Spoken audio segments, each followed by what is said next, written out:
This is my Road to Rank 1 series, where I take a brand new account and bring it all the way to Rank 1 in the world. Last season, I was able to make it all the way to Rank 4 in the world, but I couldn't get to Rank 1. So I'm going to be trying one more time this season to get all the way to Rank 1 in the world. Hope you enjoy. I'm playing in the third position on this board over here. And let's see, as first position, I could easily see someone taking the 5, 9, 10 with this locking up the strong wheats with the wheat port. That would make a lot of sense to me. Well, I could also see someone taking the 6, 9, 3. But I think that the 5, 9, 10 is just much better, just because you have the wheat port and the double wheat. And you're not actually guaranteed to get wheat on the way back if you take the 6, 9, 3. You might get something like the 2, 5, 10, but it's kind of like trashy, or just straight up the 5, 10. But that's just too much ore and too little wheat. So I think that this 5, 9, 10 is a lot more balanced of a pick. So really like what Black did as first position. Now as second position, second position, I think you have to make a decision of, do you ever take the 8, 4, 3, or do you take the 6, 9, 3? The biggest thing you got to worry about with the 6, 9, 3 is just with the overload of ore. And now, like, if this is like a live game and you're playing with real people, you also got to make a judgment call too. If I'm going to be overloaded with ore, how likely is it that Black over here is willing to trade with me? Are they someone who's willing to do a lot of trades, or there's someone who's really greedy and like just like, no, no, no? Because, you know, obviously if you have all the ore and Black has all the wheat, and, you know, the coordinate 9s are together, then it'd be good, you know, if we can trade a lot together. But ultimately, I think that Black might have a little bit more leverage since they have a wheat port. So yeah, this is a tough spot. I'm going to take this, I think the 693 to lock up all the ore, but I'm really concerned that I'm not going to get that many wheat trades, or just not get that much wheat in general. So if there's like a tool in poker, there's something called a HUD, a heads up display, and it basically gives you stats on your opponents. Like, oh, what's the frequency my opponent will do this move? Or what's the frequency my opponent will, you know, voluntarily put money inside the pot? Like, how many hands do they play? It would be fascinating to have a tool like this for Catan to see, oh, this person's a very, very active trader. This person wins a large portion of the games with largest army. So this person's a largest army player. But this person here, they love longest road. So it's really fascinating to see like player styles and that information and how you can exploit that in the world of Catan. Playing ranked games where you don't have this information, it forces you to rely a lot more just on the fundamentals. And I think ultimately that's fine, just relying on the fundamentals, just because that's the game, right? You're still playing Catan at the end of the day. But like when playing ranked games, something I always try to keep in mind of is, okay, if this is a live game, what are the differences? What can I do if this is a live game? It's harder to table talk with just chat messages. So yeah, that's a pretty big difference between live and online. And it's like some online players, they're very, very easily able to adapt to live, but there's also a lot of live players who get crushed on online. So Blue decided to take 8, 4, 3, and 9, 10, 11. Fascinating. So I guess their idea here is the double ore, a tad bit of wheat, and they get all 5 resources. And they're making a big gamble here that the 4, 5, 11 will be open. I wonder why. What are they thinking? I guess, well, I take the 6, 4, 11 here. And what does Orange take? Orange takes maybe the 5, 6, 11, or maybe they take the 6, 3, 11. They point downwards too. I mean, I could also take the 2, 5, 10. I actually really like this 2, 5, 10 idea also. The problem though with the 2, 5, 10 is that this 10 wheat gets smashed and I would get very sad. But I get more sheep. I get like that little bit of sheep that's useful. I get the spot over here, and I'm able to actually road settle here, which is not bad. But I do have double 3, 1 ports. I think it's actually the 2, 5, 10. You have the ore port with the 6, 4, 11 though. Oh man, tough call. I actually don't know what to take here. Both work. I can do this point downwards. 6, 4, 11 I think is slightly better because I can get the ore port and I can also snake to the 9, 12. But if I do a position like this, I'm suddenly playing longest road. It's going to be a road setup instead of this, which leans more into army. But this has a critical weakness of getting the 10 wheat blocked and you just sit there and cry the entire game. And then like people just rob you for ores. This one, I feel you can actually move a lot more. Like even if you get your ore blocked, it's like fine. I think I like the 6, 4, 11 a little bit more. Yeah, I think this is a little bit better. And what happens here is I think Orange now probably takes 6, 3, 11, or maybe 5, 6, 11, something like that. Also, what's fascinating too, I could see Orange pointing left. Okay, or right, both work. But actually, I like that even better. Yeah. I like Orange taking the 6, 5, 12 and pointing right. Essentially, they're saying like, hey, I'm gonna get one of these spots. And I also really like this idea of getting the starting sheep. Black takes the 8, 3. Wow, there's a lot of space on the board now. Okay, how do we adapt to this position now? 10 just double rolled, so there's a lot of extra wheat on the board. And Blue also started off with a wheat. And then what else did Orange start off with the double bricks? So I've got to understand that my opponents all have a bunch of wheat, and I've got the only ore inside the game. So now this ore is actually a premium price. So I got to drop the road just to make sure to not get loud backwards by Orange here. 4. So now they have 2 ores. They're basically waiting for a city. So you could go 2, 5, 10, and then, okay, just say instead of screwing my game. Orange is a little upset, but even so, like, I still think Orange has a playable game. Obviously it hurts, but it's not like they're totally dead inside the water, really. Cool. I can also give Blue a city, which seems weird to give Blue a city, but if I can get the right price for it, I think it's always worth it. 2 wood for 2 wheat. This is road settle for him. This is a little too good. I'll take it for 3 wheat maybe. And I think that might still be too good though. 3 wheat. I mean, bro, it's 3 wheats and you don't have any fucking wheat and you're on the 6 and the 9. That's a great trade. So this is fascinating. I can drop a road to the 6 or I can drop a road here. And this is a very big decision. I've only got 30 seconds to make this decision. So dropping a road here allows me to eventually get on this spot here. But getting this 3-1 port is also very, very strong for my own game. It allows me to be more flexible. I think I'm willing to take a 3-1 port here. Yeah, this dropping a road here seems a little bit too awkward. And if I get a city, what spot do I city? And how does the spot I city affect my road? Because if I city the 693, then maybe I need to be dropping this road here so I can try to get on the wheat to try to even out my ratios. Or if I decide to city to 6-4-11, then I need to actually go over here. So I need to be thinking about that ahead of time instead of just saying, I think this. There's not enough time. Like, ultimately, like, time is like the resource that I wish I had the most. If I do a 1-for-1 trade, will you give me an extra 2 minutes on the clock? So 4-for-1 here to drop a road. That's so expensive. There's my city, and there's blue city. So if I roll 7 on my turn, I have to rob from blue to break their city here. A 3.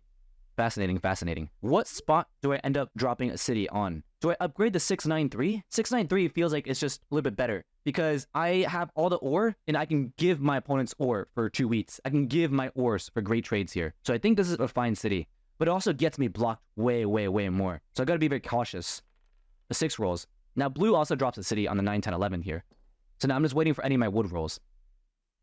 Yeah, this is blocked. Okay, fascinating. Any 4 is great for me. Or not. Okay, cool, cool. I think blue now has a second city. 11. Oh my, okay, well, let's settle here. Now, what do I do with the rest of my cards? I think I have to buy a dev card. Let's just do this and buy a dev card. And then this dev card, road building. Ah, shoot. I mean, it's not that bad, right? And I can road building to 6-3-11, be happy with this. I can road building to 9-12, be very happy. It's not that bad. And then in this position, now blue's finally able to go ahead and drop a second city on this 8-4-3. And blue is doing just as good as I am. Okay, a settlement.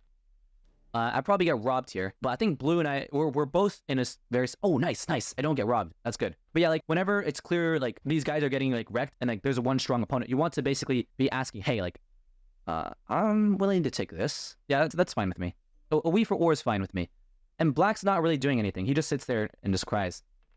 So, like, even though I gave a 1-for-1 city, I think I'm so far ahead in the game where it doesn't matter.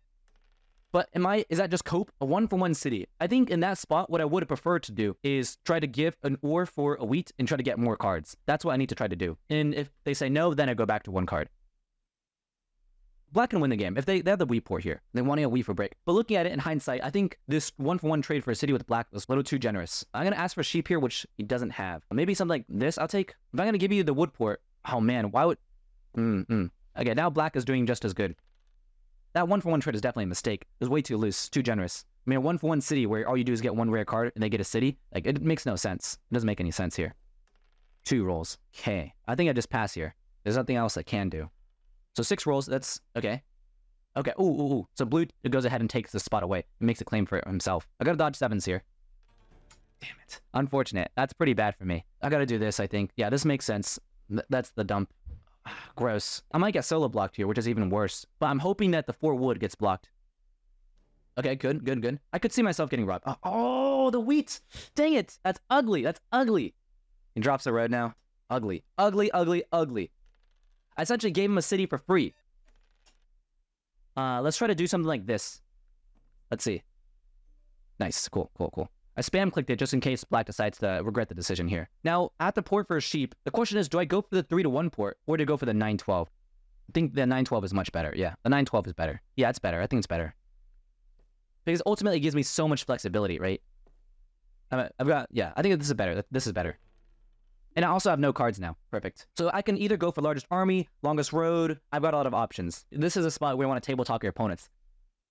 It's also interesting that blue does not have a knight card, I don't think. So now they have a settlement here. But this is a problem with the black setup. Is like, once you're in this position... Actually, no, black has a good setup, actually.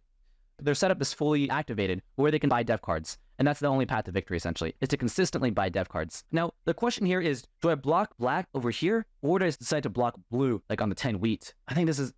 shoot, I don't know if that's actually right.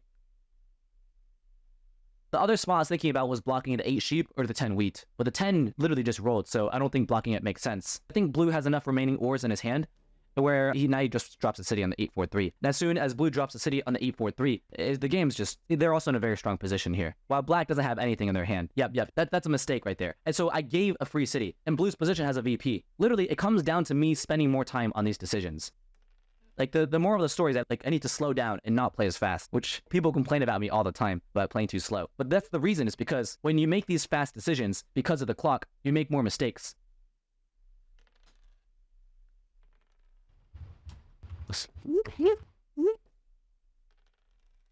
Yeah, this is bad. This is bad. Okay, well, but they don't want to work with me here. That's unfortunate too.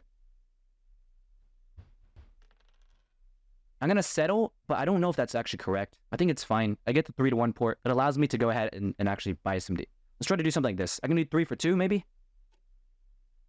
Oh shit! No time. I was trying to port 3 wood for wheat in that spot, but I needed to really just try to get a trade with black in that spot. That's really ugly. I need a knight card here because now I get so. Oh, he steals a sheep. Oh man, this game's going downwards really, really badly.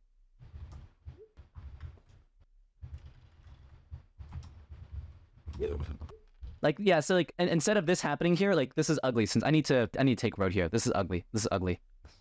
Yeah, I have to give this up, unfortunately. He stole the sheep and I was supposed to spend it last turn, and now I'm blocked.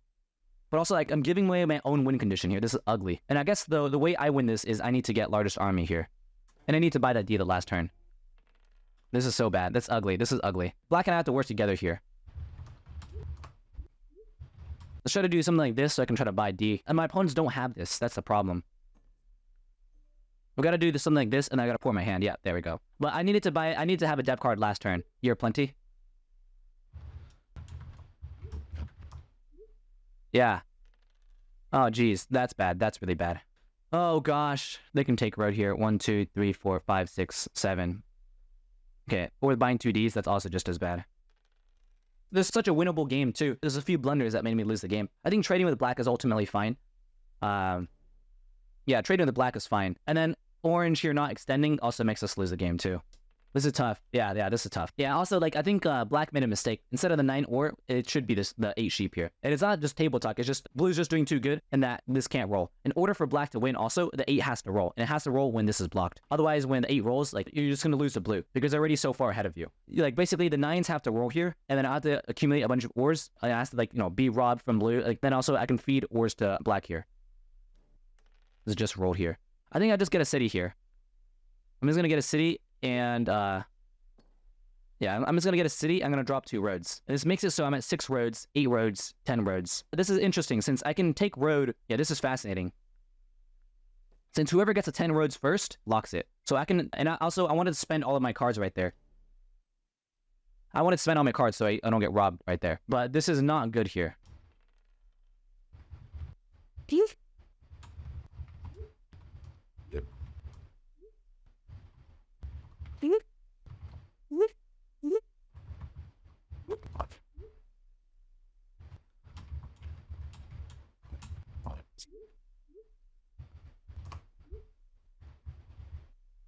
Yeah, cool. Nice. My opponents are working together, and it seems that orange got a second knight. So this is interesting, since if orange can get both knights here, then that means they're going to be at 8 points. But they still can't win the game, though. The way I win the game myself is I need to build to 10 roads before orange does. And it's actually interesting, since if I drop the 2 roads here, 1, 2, I can limit orange's road length to 10. But if I don't, orange can lock it from me. So these 2 roads here are actually really critical. Oh, I lose the game. That's bad.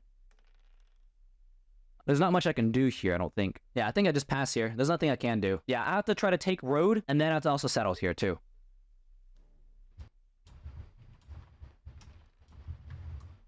Also, like, I have to make sure that orange doesn't build a road. I have to build 4 roads in a single turn. Oops.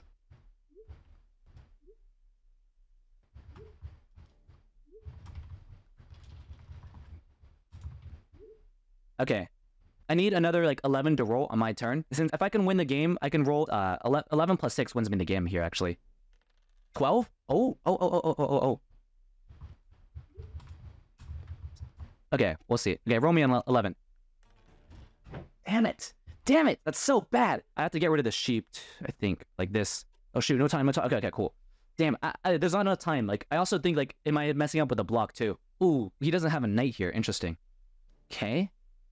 Okay, so this is fascinating. I can either port this for a sheep and have to build basically a bunch of roads in order to take road, or I have to build to 10. I think doing this is probably better. And if I drop 3 roads and get to 9 roads, it's basically asking to orange for the table to feed orange a road and for me to lose road. So this is definitely the right move. Otherwise, I would basically always lose. And now I just have to hold. And I have to basically hope that I can build 4 reds in a single turn. Yep, there we go. But the problem is I think orange probably builds the road on his turn. We'll see. I don't think I'm actually going to win the game yet, 100%. Because it's not... Oh. He's got road building, maybe. Okay, well, that's pretty bad. I think orange builds a road here and probably locks it from me. That means I have to go ahead and road settle to get my last point. Yeah, so blue is probably at 9 points here. And then I have to road settle and get 9 and 10 points. No... He can't be trading with the blue here, but I think he wanted a dev card. He wants to take largest army here. I'm hoping he still blocks the 8 sheep here from blue. I'm good. Oh, dude, that's so bad. I think he also drops a road now. Yep. Yeah, so now I can't even get largest army. Okay, I'm glad I played it in the way I played it. What do I do here? Porting for wheat is not bad. I think porting for wheat is okay. Do I port for a road here ever? That feels ugly. Nah, let's just hold. If he has it, he has it. I'm just gonna hold. Oh, that's I think it's settled to win. Yeah. Ah, man, what a game. A lot of things went wrong inside of that game, and it was doable for a little bit. A few things that needed to happen was, 1, I need to break blue's city and that 1 rob. That was actually a super critical rob right there. I think another thing was, when I blocked the 8 wood, like, I needed to not block the 8 wood and rob from blue instead. I think the trade or for wheat with black has actually turned out to be totally fine, because I think my assessment was correct that black actually can't do anything inside of this game. They have very tough games, so just getting any type of slightly beneficial trades is totally fine. I don't think it was actually a mistake, because they're so far behind that it doesn't really do anything. Also, that 1 orbit where 7'd out and I decided to drop a settlement is actually a really critical turn. Since if I didn't 7 out, I'm actually able to win the game. Not on the turn though. But what allows me to do is, instead of settling, I drop a road, and I lock road at 10 roads. And now I can actually simply settle to win. But as soon as road is locked, it's impossible for me to win anymore, because now I have to, road settle and then get a city, which is very hard for me to do. And also, it's unfortunate, but black gave up at the very end and ended up trading with blue. And that's what actually caused them to win the game. And if I had 1 more orbit, I could actually potentially win. If, let's say, like a bunch of 6s rolled, if I had 1 more orbit, I could potentially win, which sounds crazy. But, let's say a bunch of 6s, like, or 6-12 rolls, or just several 6s roll. I can simply road settle and city to win, or I can simply road settle and buy dev card for the victory point too. Anyways, hope you enjoyed. This is the dice stats over here, and I'll go ahead and see you next time. All right, thank you. Bye-bye.